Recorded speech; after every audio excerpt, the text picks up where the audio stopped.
Happy Friday afternoon, everybody, and welcome to another MSP Cyber Roundtable.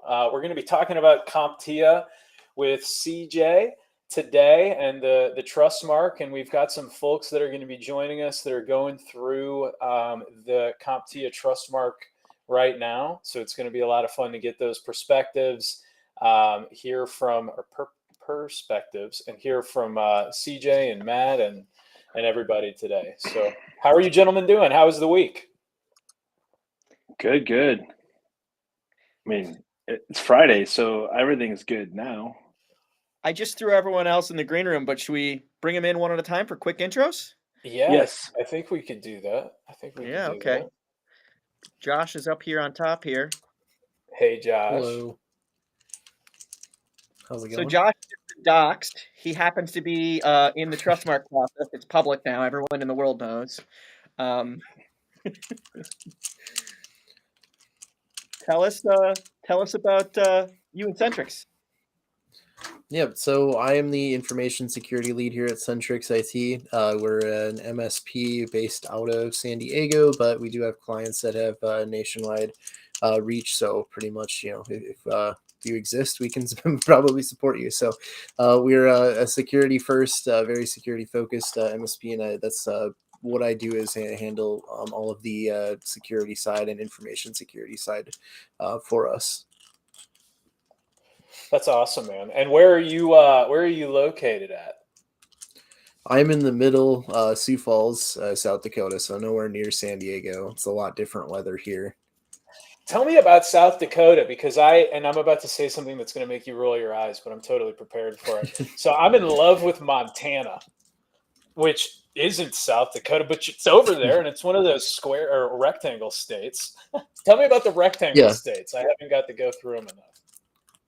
So it's a completely different world if you're on the it's a completely different world if you're on the west side or the east side of the rectangle states. If you're on the east side, everything's flat, a lot of corn, not as cool. But then the west side, that's where your visions of Montana, like elevation, the Black Hills, good for hiking and any of your wilderness stuff. So if you're visiting, you probably want to go to the west side, even though I'm on the east side. So it depends if you want to hang out with somebody cool or to go hang out in nature.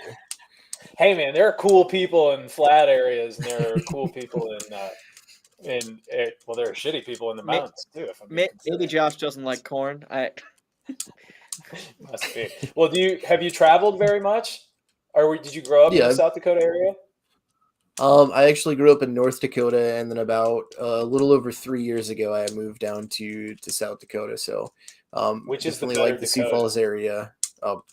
Sioux Falls for sure.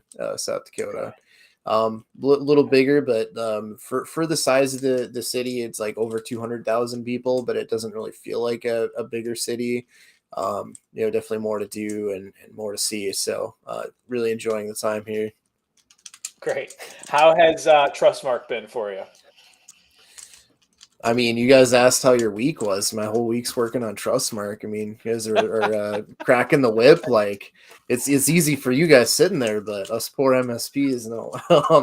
No, it's been really great. I was actually very excited when I first heard about it. Obviously, I've known CompTIA. They're one of the industry standards for certifications, and then I saw they were doing a certification for MSPs, and that's great because there is no like MSP certification. There's no regulatory requirements that really we have to follow.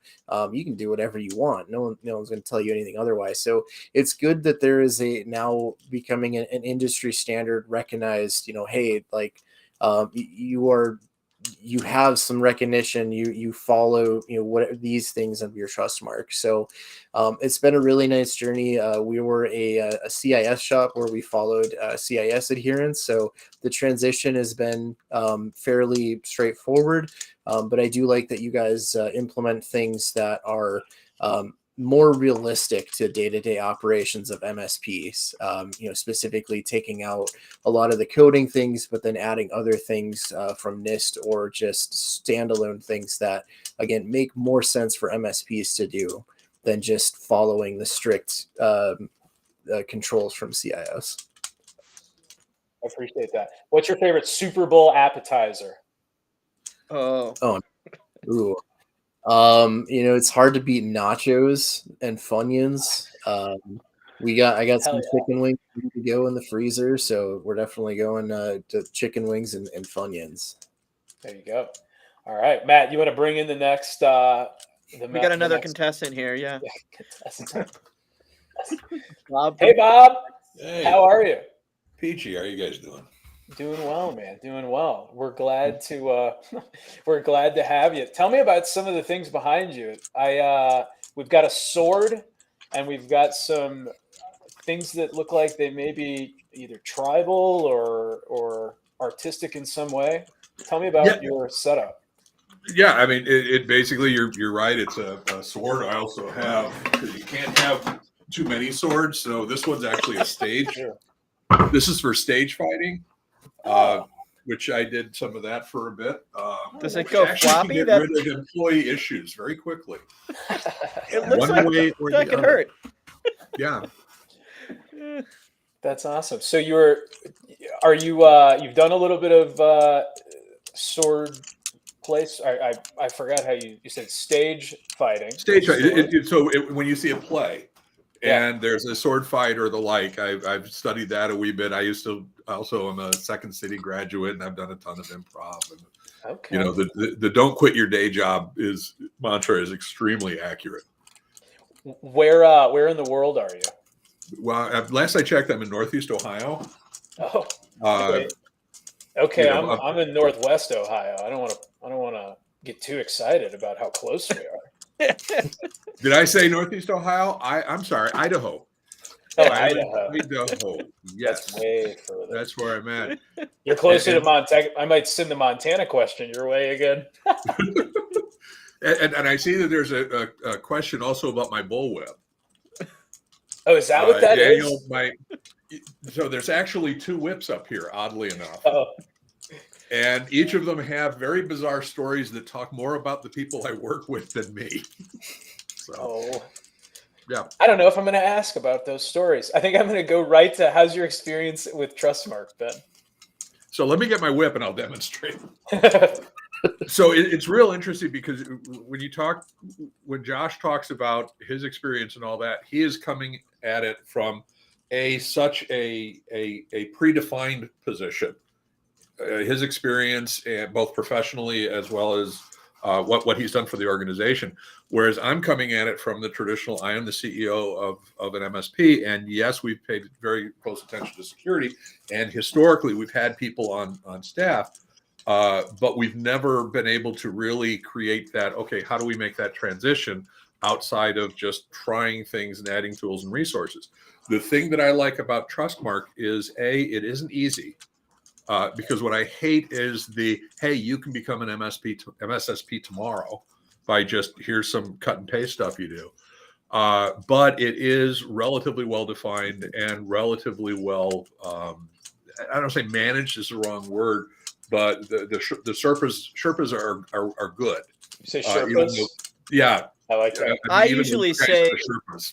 opinionated, Bob, and we're opinionated on what makes for a good MSP, right? We have a whole governance board that's responsible for that. So well, but see, here's the thing: you have to have that because, to a certain degree, our industry, and Josh hit on it, there is no such thing as what is an MSP, a formal legal definition of what it is. So, to get into the nuance of what specific MSPs should be doing specifically, and blah blah blah, if we're not careful, we're never going to get a good answer. So let's start, and this gets back to some of your guys with the self-assessment process and all of that. You guys have very specific opinions on where to go with that and what to do with it, but they're good, effective starting places.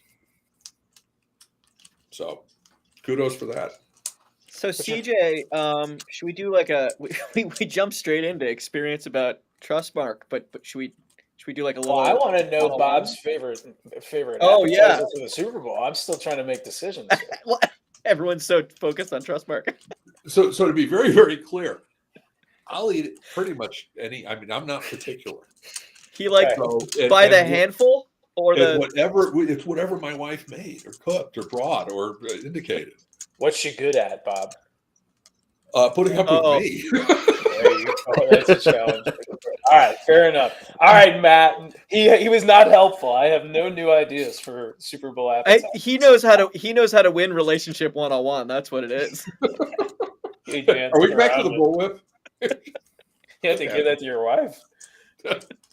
I'm gonna hit the button, guys, and then CJ is gonna do his 20-minute lecture. Ha.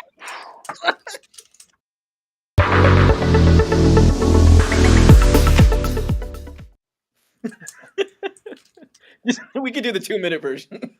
Okay. So we can compress it into 18 minutes because there's only 18 domain areas, right? Well, let me set it up. Where do you want to everybody. start? Yeah, I was gonna say, where do you want to start? I'll tee it up for you. Matt dropped you Okay. off the clip. So we've done a couple of different frameworks as we've gone through this this round table experience with everybody. We went through CIS controls first in depth in each one of them. Then we went through, and we still have either one or two left to do, NIST CSF 2.0. Talked about the differences between 1.0 and 2.0. And we're going to be moving on the 23rd or the one following into looking at a high level at each framework that exists.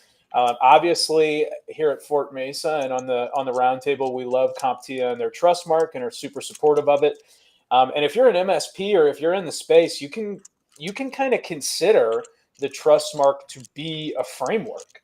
They've gone ahead and they've put together a list of controls that correlate to an outcome that you should consider for a specific group in a specific industry. They're making a really direct, this is what you guys should be doing, which is what the other ones are doing. So I think this is a great first step into that territory where we're discussing at a high level the different frameworks.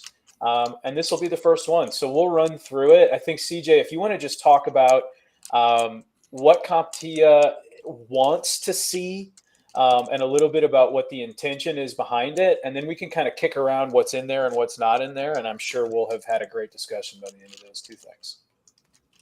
So I think the number one thing that the Trustmark is an actual framework, at least not today. And the reason why I say that is it's made up of it's a Frankenstein of frameworks. Like there's a little bit of everything in the Trustmark.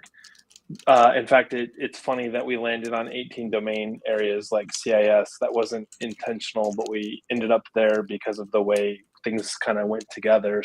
In our opinion, it kind of naturally progressed into, hey, look, we have 18 domains. But I think what's unique about the Trustmark is that, to your point, it's catering to solution providers, what solution providers need to do. And, what is the definition of a solution provider? I believe Wayne would say that a solution provider is someone that provides IT services in part or in whole to another entity. An MSSP would be similar, provides security service in part or in full to another entity.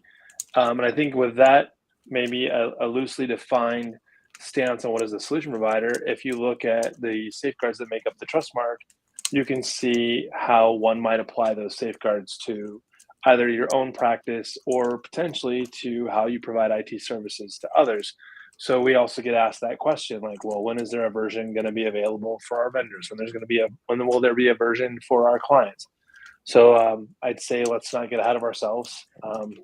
That might happen. That's definitely out there.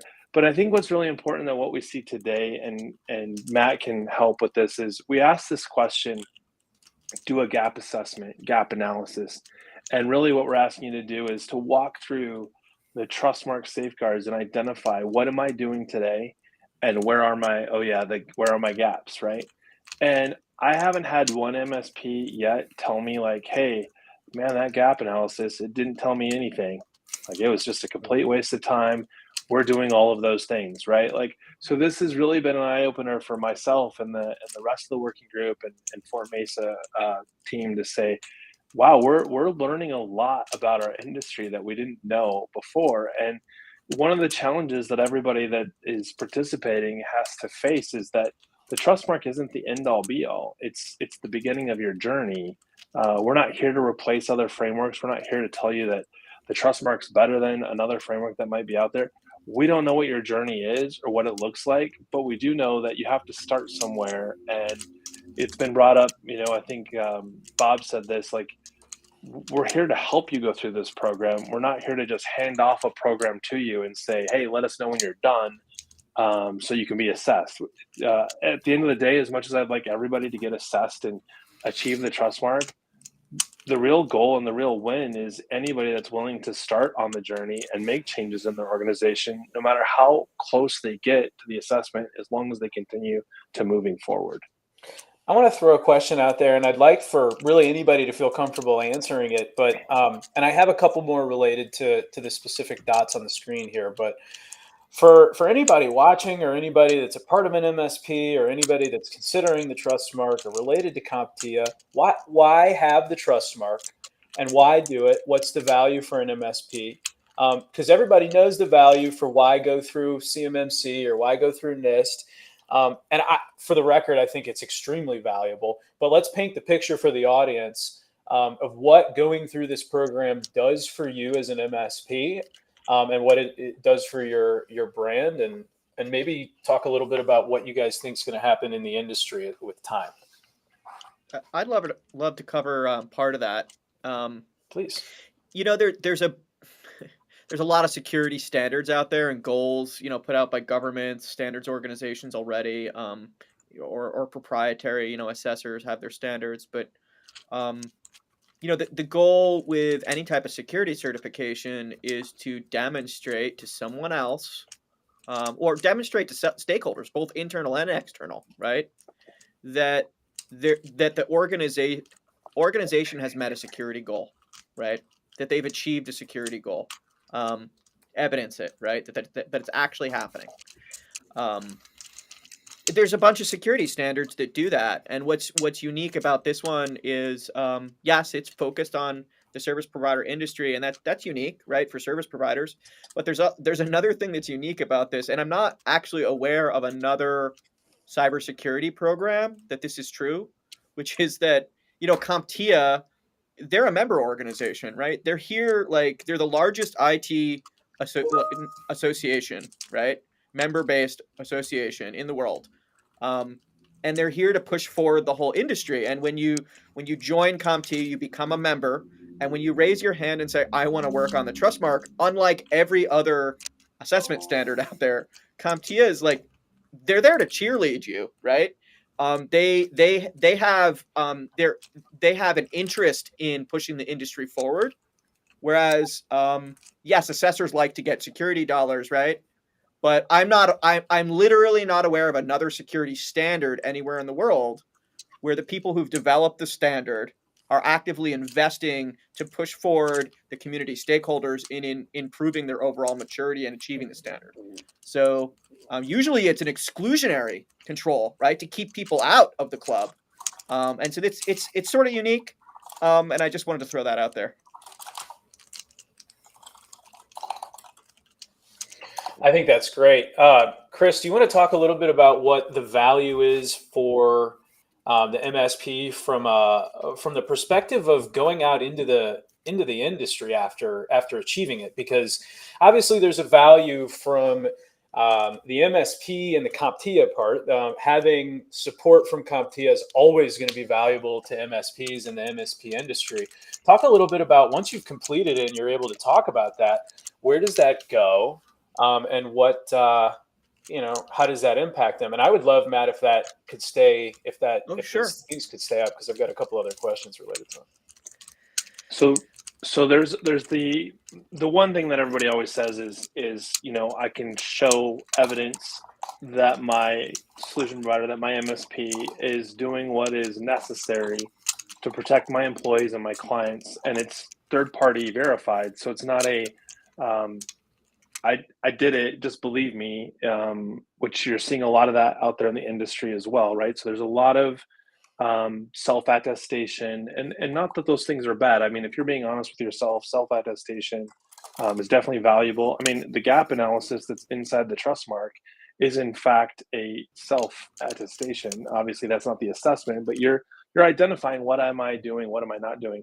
And I think when you get to that third party independent verification of the things that you're doing within your organization, that's where the real value comes in for a solution provider, especially when you go client facing. They ask, why should I put my trust in you, in Centrix IT, or, fill in the blank solution provider? Like, why should I give you my business? And outside of, we're the best, or we're the, there's lots of reasons that you might market your business, right? But like, to be able to say and check our verification. So that's one reason I think people want to be able to say we stand out from the crowd. There's another one that I think is kind of to the point earlier. We're not a regulated industry. But if you look at like the DoD and any of the agencies, there's a lot of requirements for things like your employees having, say, CompTIA certifications, or some form of proof that you've met at an individual level, some level of security maturity.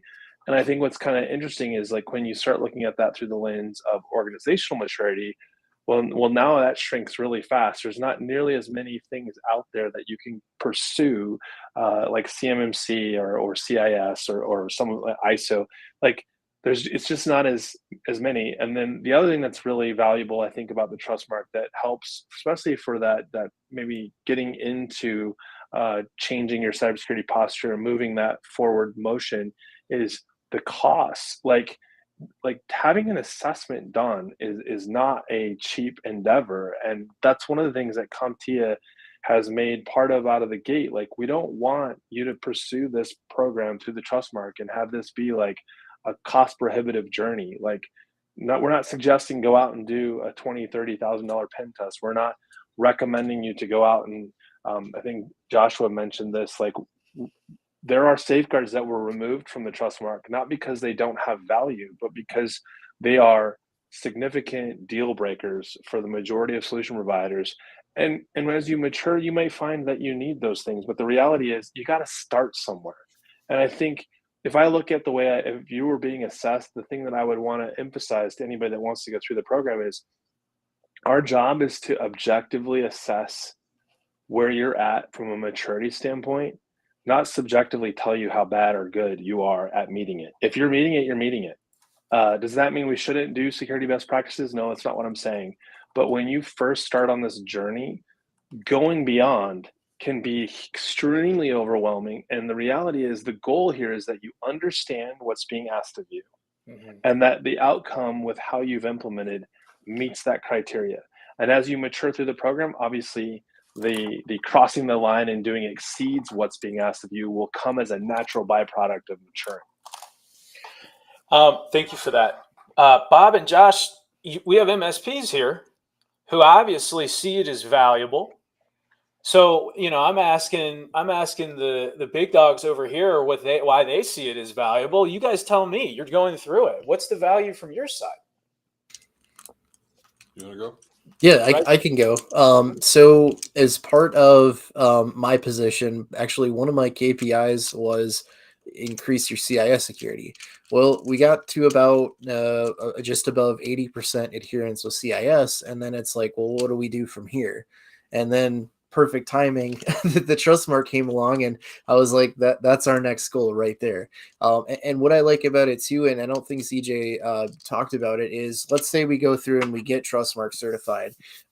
That's not like the end. That's not like, hey, that's the end goal, because in order to maintain that certification, it gives us, okay, so you got the certification, you're good this year, but in order to retain it through the next year, we have to see some sort of growth. So whether you're doing, like you want to call it good, better, best. So what you're doing is good, but let's get it to better the next year. So now instead of, hey, what CIS control can we sort of meet? It's let's get this Trustmark, and then you kind of use that as our guiding light towards what we're doing today and how we can do it better.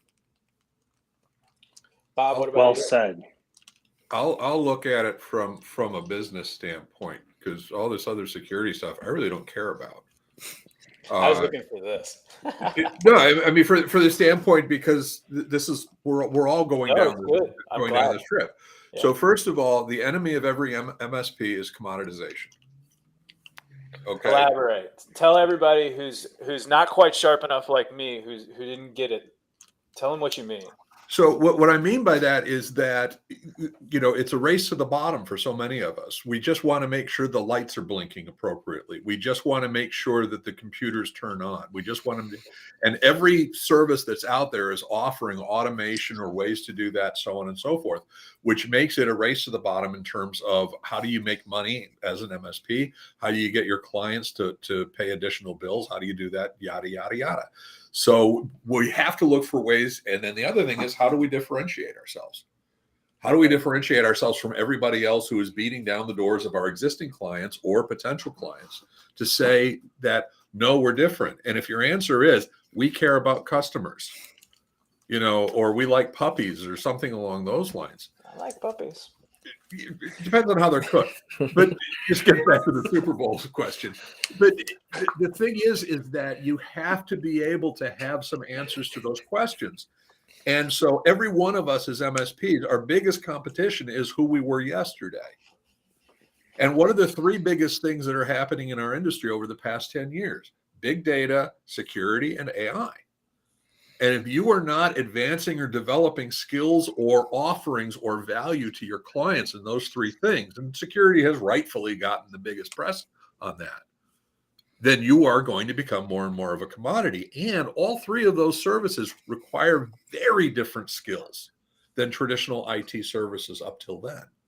Bob, I love those examples. And it's true. Those are the drivers in the industry right now. And what's different about them versus infrastructure is none of those things are ever done, right? Yeah. Those are muscles. You create capacity to exercise those muscles, Yeah. and you create a programmatic ability, right? The programmatic ability to operate a security program, right? The programmatic ability to manage large data sets and draw insights, right? The programmatic ability to utilize AI in a useful way, right? None of those are switches that can be flipped. Right. And the training that so many of us got, and especially old farts like me, had nothing to do with the skill sets here. So when we look to start developing in these areas, and of course, cybersecurity, again, is one of the main ones, you have to look for somebody who's going to coach you on it. And if the coach is, that's what they do for a living, that's what they sell, or they have one goal in mind, you're going to go NIST, you're going to go CIS, you're going to go this, you're going to go that, then that's great. But you just put all your eggs in one basket. Yeah, it's a great point. So I appreciate that perspective. We've been moving through our time here quickly. I've done a bad job of keeping us in line, but it's been a great conversation. I want to ask about how you guys chose to put it together. We would not do a very good job of talking about the set of controls if we didn't say, well, what kind of stuff's in there and why did you choose those things? So can we talk a little bit about that? So I have to say that it's part of an amazing group of MSPs and vendors that have worked together now for almost 2 years. So the precursor, obviously, the launch, we spent about a year. And so what drove the content? Well, I was biased to CIS. That's how some of our conversations started, and so are some of the other people in part of the working group. But one of the things that we ran into really fast was CIS is very much focuses on technical safeguards, which is great for CIS, right? We are not CIS for MSPs. We love the technical safeguards. Like I can solve MFA, I can solve for, DHCP or audit logging, fill in the blank. But where we really lacked, and you can see it on the slide, were areas of things like governance and leadership, physical and environmental. Those are a couple of the key areas that we just didn't have coverage for. So that started us on a journey of what are the types of safeguards that we need. And rather than just blindly, pick a framework and then point the finger at whatever domain category, we started looking at insurance questionnaires, the ones that are being put on your desk by your clients or by your insurance, and going, do we have the right safeguards so that when an MSP does the Trustmark, that they would be able to confidently satisfy the questions that they're being asked in those questionnaires. And that slowed us down really fast. So if you think about a simple one, or I shouldn't say simple, think about a question like, do you have MFA? In the Trustmark right now, I think there are 3, if not 4 specific questions surrounding MFA for very different types of access within your environment or to external systems. Well, if you see an insurance questionnaire, most of them might just have the one question, do you have MFA? So we're seeing questions come up on these questionnaires, and we're having to go through the entire set of safeguards that we already had and go, how many of these have to be satisfied before that question gets satisfied in that questionnaire? And then we started running into things like, I don't have an answer to that question. Where can I go find it and plug it in so that we have that as well? And so it's not just frameworks that we pulled from. We even pulled from regulatory requirements that aren't even in the form of a framework. And so there's some interesting quote safeguards in there that have come from many different sources. And just to give you an idea, we pulled from 800-171, 853, pulled from HIPAA, NYDFS. I'm sure there's more. I just totally drew a blank. There's some ISO requirements in there. Yep. There's some ISO requirements in there. And in fact, we even have a couple in there that just say CCT next to it, which is code for CompTIA Cybersecurity Trustmark. So like our group said, let's throw this one in there. This is important. And it didn't come from a framework or a recognized control set. We just felt it was appropriate for a solution provider to provide some evidence to support that question. And so that's how it kind of all came together. Like it really is, it's meant to be a starting point. So we don't get carried away with pen testing. We're not looking for, privileged access, the level of profiles that you're testing. Are you doing authenticated and unauthenticated? Like we just have some simple questions like, do a pen test, have it on a specific cadence or a schedule. We took out things like passive scanning, because passive scanning, that requires purchasing, in most cases, a tool that's going to cost money and require a lot of resources potentially to be stood up in order to be successful with that. So like that's kind of how it all came about. And so this says technical domains, but like governance and leadership, that would be not technical domains. But the reality is we want everybody to be successful. So the amount of governance and leadership safeguards that we put in there are so that you are going to be successful with the technical safeguards when you get to those. I love that. It sounds like, CJ, the short version I'm hearing is not only are you comprehensive across, the good things that all cybersecurity standardization efforts have sort of brought into the world. You guys looked at all of those to round things out, but you're really focused on what's actually right for a service provider, right? A solution provider. And security too is an interesting statement, because I can tell you that there is a safeguard in that says acceptable use policy.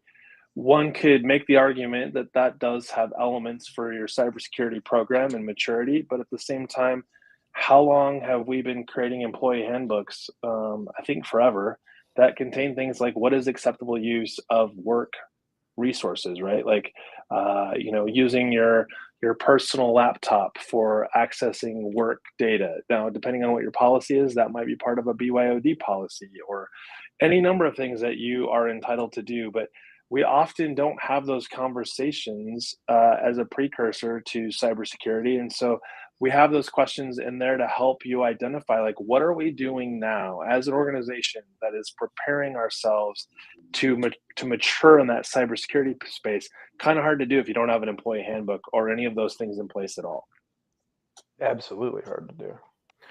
Well, I've got more questions about the CompTIA Trustmark, but I know we're going to talk more about them. Maybe we roll on over into the next section here, Matt, and we get to see the cat. Yeah, it was a little less obvious when I was smaller, but I don't think she's going anywhere. So this is what we're doing. It was very small on the screen, but I saw that Bob almost killed you with his favorite Super Bowl food. Oh yeah, it caught me off guard. Bob had me sideways there for a moment. So, go ahead. So this Trustmark, can we just zoom backwards here. Standardization began a little over a year ago, Chris. And then when was launch? Was that last summer? So we came out of the beta program in April 2023, April-May timeframe. We started really onboarding, and really onboarding meant like, hey, no one wants to onboard because it's between Memorial Day and Labor Day. So our agendas as solution providers is like, hey, kids are out of school. So we did get, I would say, probably 20 to 30 activated relatively quick in that time frame. And then it was probably mid-September that we started to see real, like, pretty much just overwhelming attacking of wanting to onboard, pursue the Trustmark. And you can remember, Matt, some of the technical challenges we had just with the sheer volume of onboards that were happening. So today, I would say it's in a very short period of time, we'll be right around 200 active participants. And I say active, like I kid you not, I'd say 2/3 of those that have onboarded are active. And when I say active, that means that they're moving in a direction called forward, and it's not stalled or going backwards. And because we've had this roughly 8-month time frame, forward progress doesn't necessarily happen every day. I just had a conversation with an MSP today that really stalled as far as progress goes, kind of stopped making forward progress in the October-November timeframe, and just reached out to me to say, hey, we had to make some changes in our organization because of other variables that are not specific to the Trustmark. And so we've had to make changes to those that are participating and have been our champion. But the important thing to remember is that even though they felt like they weren't making progress, they still were, because it's important to them. And so their challenge was now, how do I put a new champion in place and continue this momentum forward? And so one of the things I say to any MSP that reaches out says, hey, I'd like to be re-onboarded, or we're 60 days in and I'm struggling. I don't want to say cool, because that's not cool, right? I don't want anybody struggling, but get on a call, reach out to us. We do weekly calls where 15 to 20 MSPs will show up and we talk through some of these challenges. Both Josh and Bob have been regularly on those calls and sharing their experience. And it's one of those things where it's like, sometimes the hardest part of answering a safeguard is your answer. So when you say, I'm struggling with this question, and someone else goes, oh, well, this is what we did, and you suddenly realize how overthinking it you were, and that their perspective, or maybe your perspective, changes the person that thinks this was no problem, no big deal, I got it done and I'm moving on. And you bring up a question that they didn't think of, and now they're going back and going, hey, I need to revisit that safeguard. I definitely didn't do it the way Josh said or the way Bob said. Or I've asked questions before that after we've gotten off the call, Matt and I are like scratching our heads going, wait, security through obscurity. Yes, that's not necessarily the end goal, but that is a part of the process, because that might be your compensating control today, because you can't write a check for $20,000 or $5,000 or whatever it might be to solve it, truly solve it. So you've put something in place which is better than having nothing at all. Because if I can jump in for a second, I want to double down on something. This will come as a shock to anyone who's familiar with me, but I am a freaking idiot on a lot of topics, and that includes, to a certain degree, security. So if you're thinking that you have to be so far along this process before you can get value out of the program, and especially before you can get value out of the call, I am absolutely living proof that that's not the case. All right. So I am not at all to Josh's level as far as how far he's made it and all that kind of fun stuff. I am basically beginning this journey and this process, and I'm finding those calls invaluable. So I just wrote it down. I have the illustration that shows levels of complexity. So I put not doing so well, Bob on one end, and really mature and great is Josh on the other end. So we now have some measuring sticks for going forward. That's funny. I was gonna give you a follow-up on some notes I had, and same ones. I'm glad you picked them up. Basically, like 6 Bobs equals 1 Josh. Well, so there it's you go. funny. There you go. It's funny you say that, Bob, because from my so I'm not like spying on all you guys, like looking at how you are going in the program. Like we have assessors for that, I am. right? Like it's Chris is doing it. I'm just we're having conversations. I'm supporting when you guys have questions. I'm waiting for your raising your hand for support. And what I see is that you're working through the requirements and you're raising your hand for support, and you're showing a willingness to invest energy on an ongoing basis to make improvements, and not with the expectation that you're going to be done like next Monday, right? Absolutely. Yeah. With the expectation that this is a process and you're going to move through it. And as Josh said, yeah, even if when you get certified, there's still next year. And there's a reason for that. It's because security is a process. It's not a product, right? When you exercise that muscle and you create your security program, you are more secure because you've started that process and you're operating it.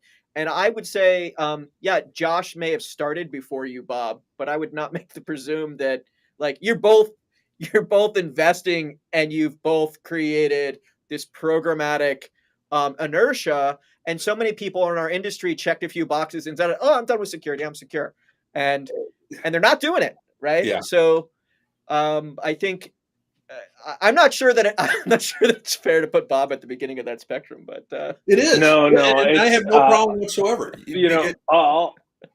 all joking aside, I think everybody starts in a different spot. We say this a lot, the only silly or dumb questions are the ones that don't get asked.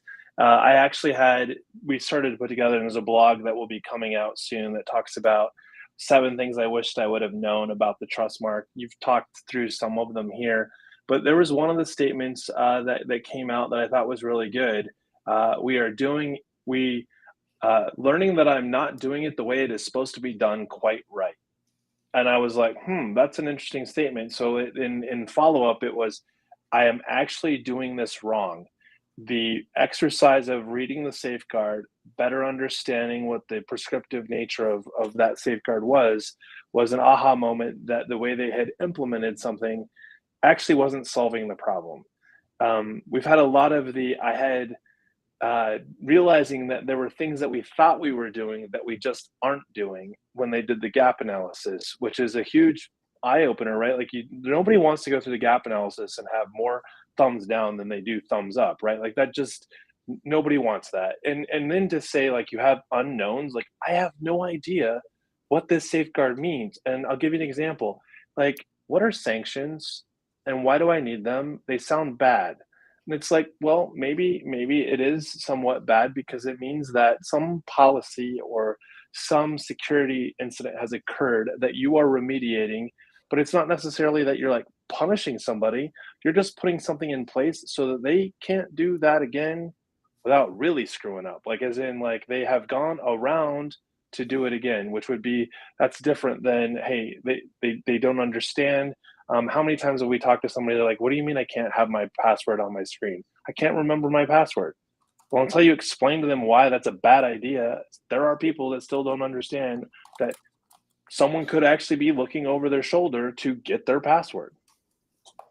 Or any other number of, goofy like Josh words. just posted his social security number in the private chat. There's like 9 of us looking at Or the private somebody. chat.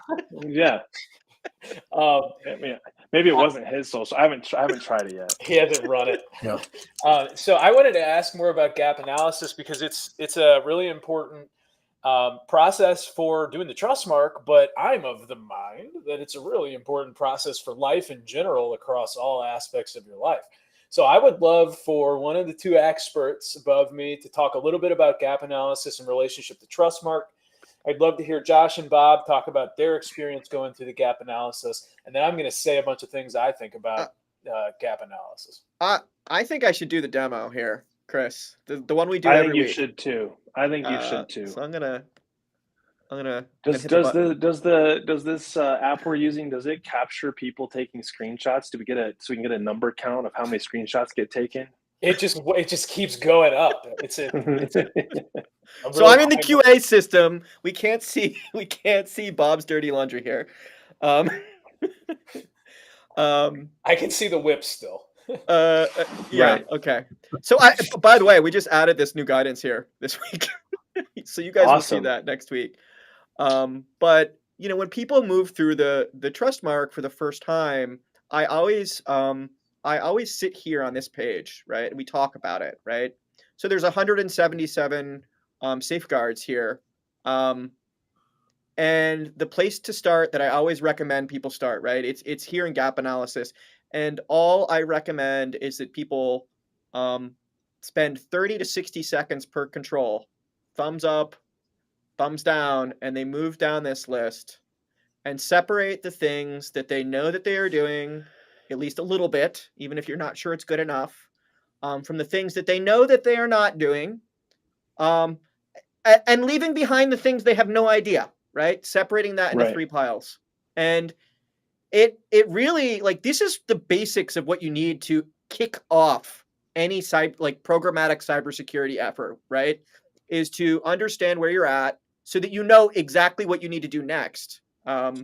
So, in this case, it's, go through the 177 controls. And you know what? Like CJ says, he hates to see more things with a thumbs down than with a thumbs up, but I don't feel that way. When I get to the end of a gap analysis with someone, I'm like, great, we know exactly what next week's going to look like, right? Well, you're going to do this and you're going to do this. You're thinking about it. Let me. Hold on. You're thinking about it in terms of handing out tasks, Matt, not in terms of I Yeah. just gave myself tasks. So I agree. If you're making money with it, for sure. Let's hop out of here and let's hear. So we know what gap analysis is now. Let's hear about what Bob and Josh's experience was going through that. So when I did mine, I pretty much listened to Matt and went through it, and I was like, oh man, 180. Okay, cool. So on one of my monitors, I had my CIS spreadsheet up, and I'm like, cool, like I know we meet this. And then I was like, wait a second, these aren't one-to-one CIS. This is a little different, right? So I didn't really look too much into it. I just was like, yep, we do that. Yep, we do that. Yep, we do that. I have no idea what this is. I'll come back to it. No, we don't do that. So I went through and basically just did a real quick, like I didn't even spend much time looking into it. It was just off the top of my head or gut, like, yes, no idea, we'll look into it. So after the initial pass, I went through and then I was like, okay, so these are the ones I have no idea. Let's open it up and actually look. Okay, yeah, we kind of do that, so we'll give it a thumbs up or no, we don't. So then went through it a second time, and then the third time was like, okay, so now everything has a thumbs up or a thumbs down. Then I started going into the implementation of, where's the proof that we're doing that and documenting that. What about you, Bob? What was your experience going through the? So here's the thing: is the gap analysis does not change reality. No, It doesn't. The only thing it does is it creates a very, very rough map as to what reality may or may not look like. And I'm not an expert enough to have the accurate answers to these questions, so I don't even try. But I don't want to fall into that whole analysis paralysis trap where I'm going to research every single freaking question to just know. So to basically use your guys' advice, which was absolutely appropriate, to just go through and say, yeah, I think we're good, knowing that as we go through the process, I will become smarter, assuming that's possible. And from that process, we'll then be able to revisit these and go, oh, when I said yes, I should have said no. When I said no, I should have said yes. Or yeah, but we need to do more, so on and so forth. It's a starting point. That's all it freaking is. You're not publicizing it. You're not posting it to the world. You're not doing anything except for getting started. It's a really good statement. So for those that are participating on the panel, so Josh is in that technical role and Bob in the business owner role. So before I came to CompTIA, I used to do a lot of we didn't call them the gap analysis, but we called them your security maturity assessment. So asking questions, they largely fell across the NIST domains. But if I asked the questions to a business owner for any organization that had 5 or more employees, it was almost without fail the exact same thing. I'd ask the business owner and I'd get a lot of great, like 3.9, 4s, pushing 5s on the score of like maturity of like, this is a baked in process. Then I'd sit down with the engineer and ask the same questions and be like a 1.7 and a 1.9. Maybe if I was lucky, I got into the 2s.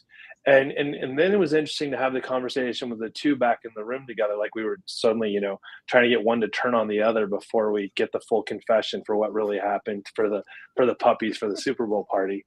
But what was interesting in what was said, we all like fried chicken. That's what we got out of it. Yeah, good job. I was thinking about how to make the joke.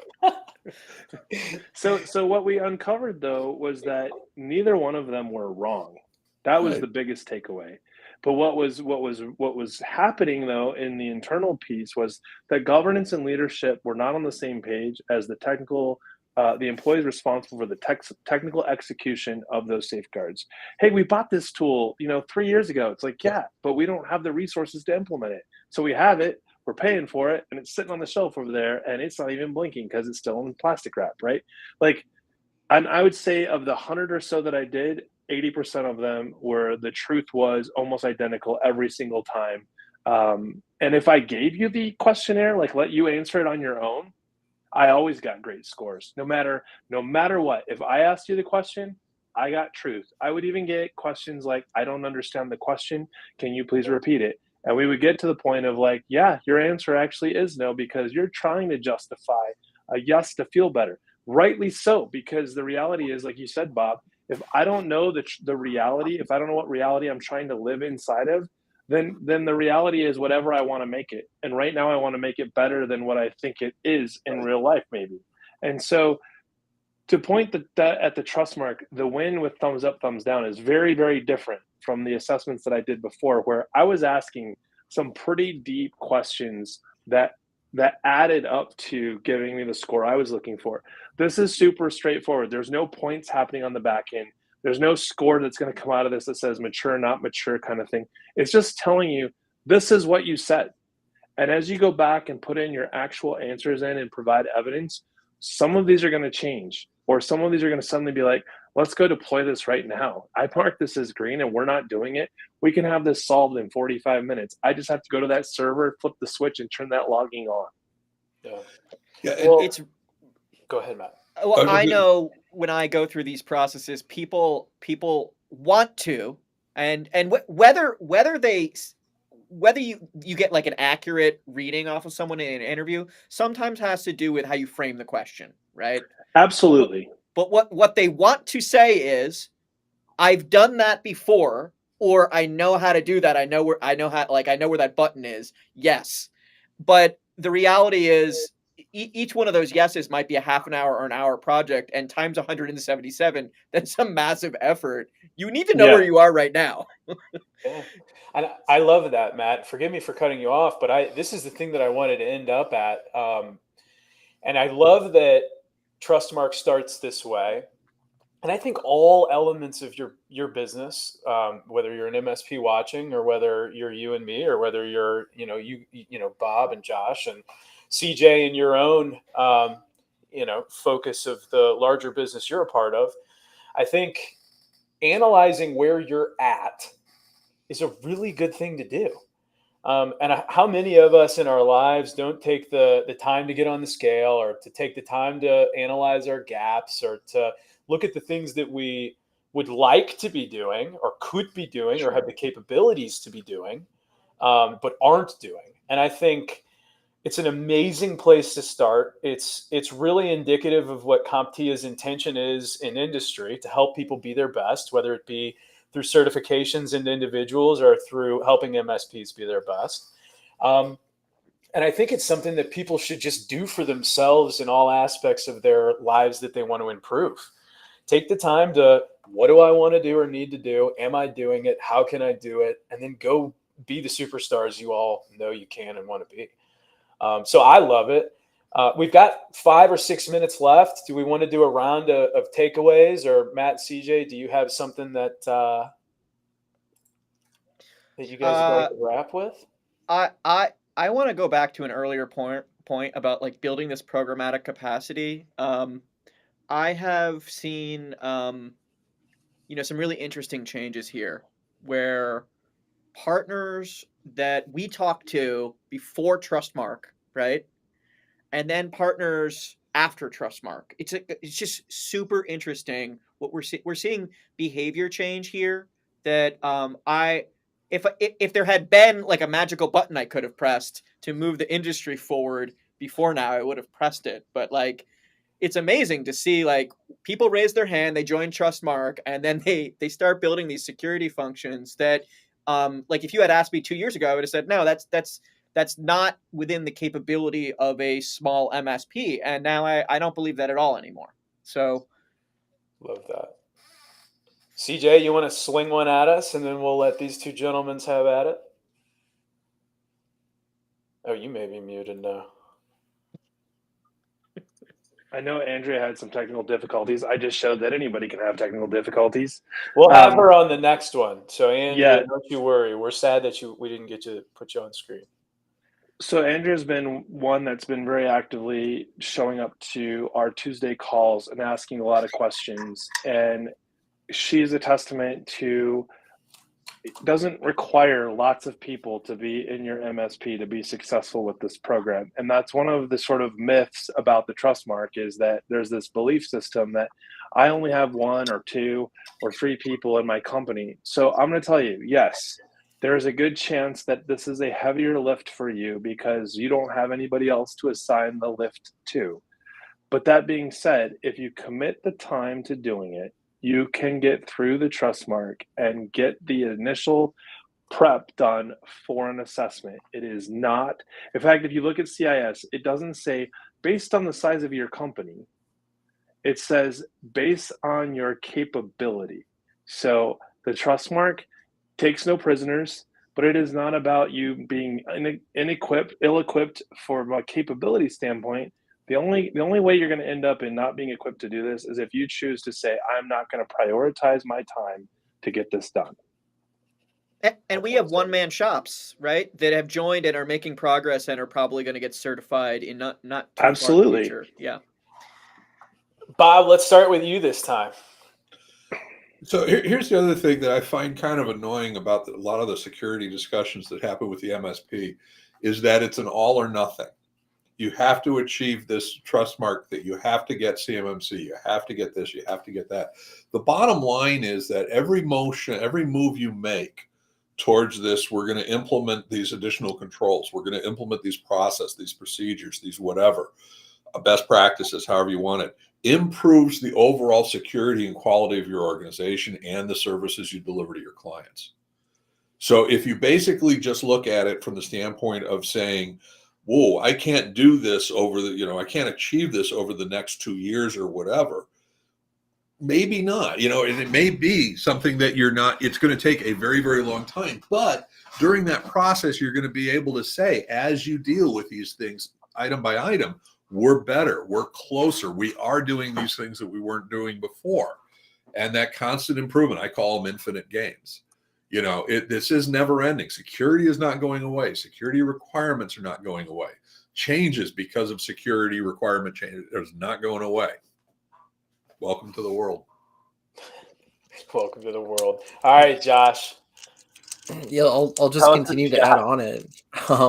Especially with cybersecurity, it's something that I tell all of our clients as well. It's not a problem that can be solved by just buying some hardware and software and calling it good. It requires constant practice.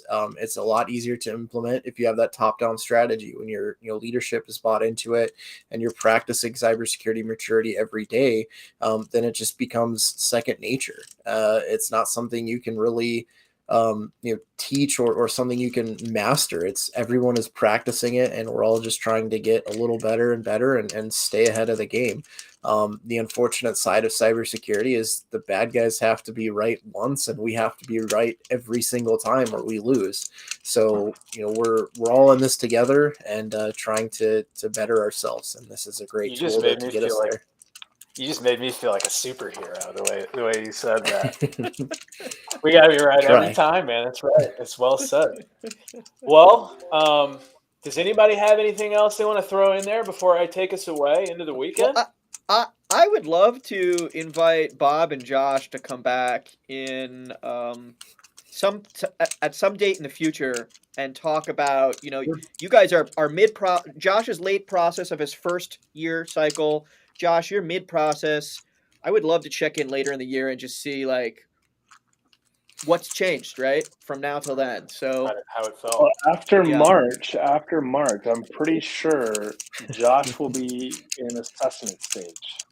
Yep. All right. Hot dog. Been called out. And I got to Bob do will it not. now. Yeah. It's all right. Coming, Bob. We'll help Bob Coming. get there. We'll get him there. There you go. That's right. That's right. All right, guys. Well, what a great conversation. CompTIA, Fort Mason, and Trustmark are awesome. Bob, Josh, and Andrea are also awesome. Everybody who watched today everybody's awesome, man. So are Fridays. Next week, we're going to have Jeff Ferris from Cloud Radio on for a conversation about cooking up security. And God knows I love the kitchen. So we'll enjoy that conversation. If you're new to the MSP Cyber Roundtable, make sure to check out our educational content on our YouTube platform. And if you haven't liked us on LinkedIn, please do that. Happy Friday, everybody. Have a great weekend, and we'll see you next week.